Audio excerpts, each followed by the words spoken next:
नमस्कार मैत्रिणींनो, रशूस सेवर रेसिपीमध्ये तुमचे मनापासून स्वागत। आज मी तुम्हाला मुलांना अतिशय मनापासून आवडणारा असा पदार्थ म्हणजे पिझ्झा कसा तयार करायचा तो सांगणार आहे। परंतु मी हा पिझ्झा अतिशय हेल्दी पद्धतीने म्हणजे गव्हाच्या पिठाचा वापर करून तो बनवणार आहे।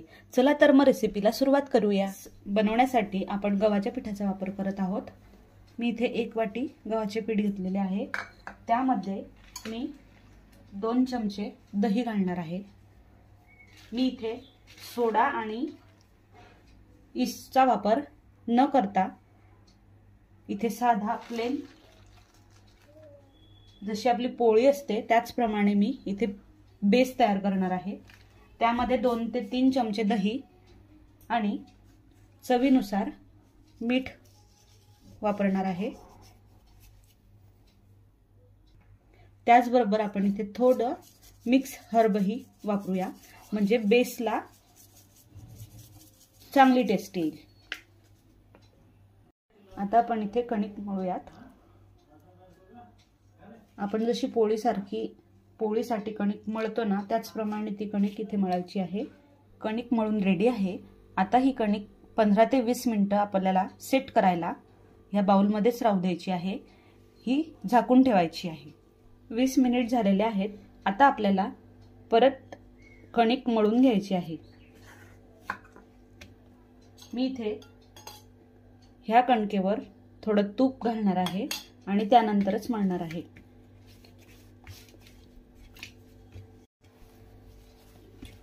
कणिक इथे मळून झालेली आहे। कणिक अतिशय सॉफ्ट झालेली आहे। आता आपण यापासून बेस बनवूया। आपण आता इथे पिझ्झा बेस करणार आहोत। जसं आपण पोळी लाटतो आणि ह्या गोल लाटलेल्या पोळीचे 2 भाग करतो तसे मी इथे 2 भाग करून घेत आहे आणि त्यानंतर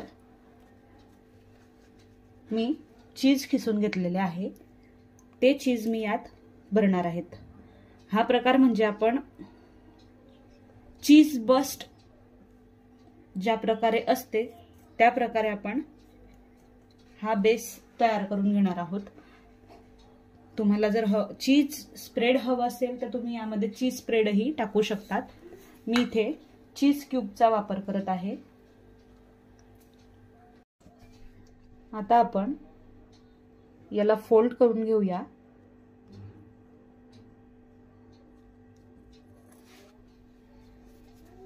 आता ह्या बेसला मी हाताने थोडं थापून घेणार आहे आणि त्यानंतर लाटण्याचा वापर करणार आहे।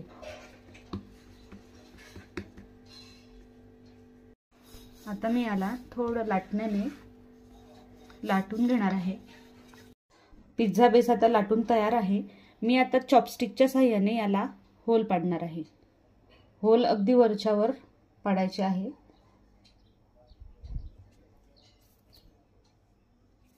मी इथे थोडं खोलगट 1.5 ते 2 इंचाचं पॅन गरम व्हायला ठेवलेला आहे। यामध्ये हा बेस आपल्याला शिफ्ट करायचा आहे। बेस आपण यामध्ये आता टाकलेला आहे। तो थोडासा भाजला गेला म्हणजे त्याला लगेच टर्न करायचं आहे। गॅस एकदम मंद आचेवर ठेवायचा आहे। यावर मी झाकण ठेवत आहे। आता आपण हा बेस उलटवून घेणार आहोत। बेसला एकदम जाळायचं नाहीये कारण आपल्याला नंतर यावर चीज टाकून पूर्ण भाज्या वगैरे टाकायच्या आहेत आणि नंतरही त्यावर चीज टाकायचं आहे। आता आपण परत यावर झाकण ठेवूया।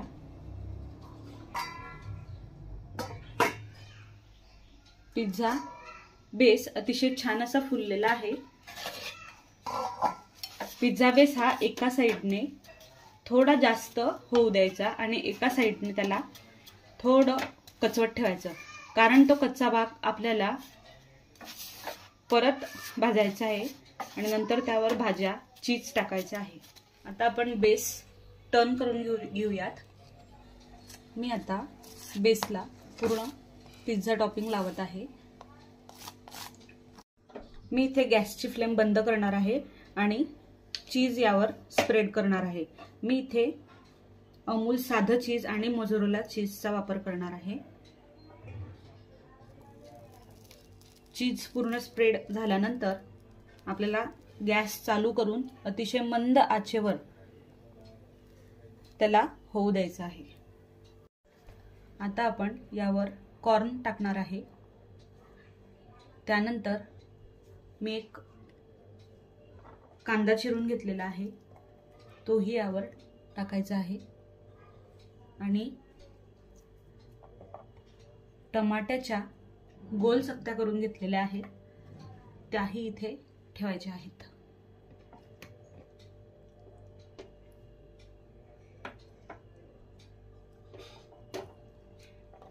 टोमॅटो तुम्ही तुमच्या मनाप्रमाणे कापू शकतात। बारीक तुकडे जर तुम्हाला लागत असतील तर तुम्ही बारीक तुकडेही टोमॅटोचे करू शकतात। आणि त्यानंतर शिमला मिरची तुम्ही तुमच्या पद्धतीने अरेंज करू शकतात।